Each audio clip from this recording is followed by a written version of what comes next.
Hello mga kaugpot, mga dahil itong gitira karon ng DE64 nga multicab. So ang problem ani kay power steering, EPS, electronic power steering, no. Giilisan nila og module og duha na electrician nagtira ni. Og ikatulot ang electrician di ba katamadagan ani. Basi mudagan ta ni way samad. Sus maluoy ba kay nato. Di ta kasapay.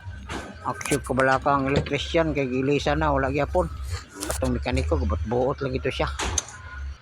Ako din siyang gitrouble mga kaugpot. Naara dayo nakita na din ako wiring ra. Nalata ang yung wiring. So wala gyapon epektong ilang giilis nga module.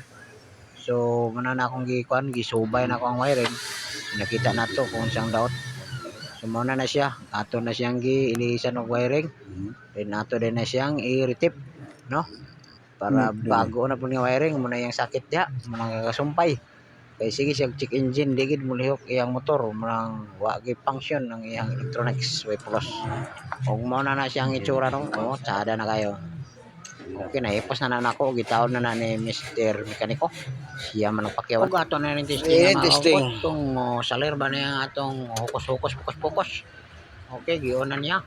Og ipa-start niya. Oh. Pwede na kamuto, no? Okay na, oh. Palo na, wala na siya ikon. Indicator. Gilisan na nila o kuan, gilisan o computer box. Wagi ako yung salar. So, atong i-troubleshoot. So, wala. Kit anra.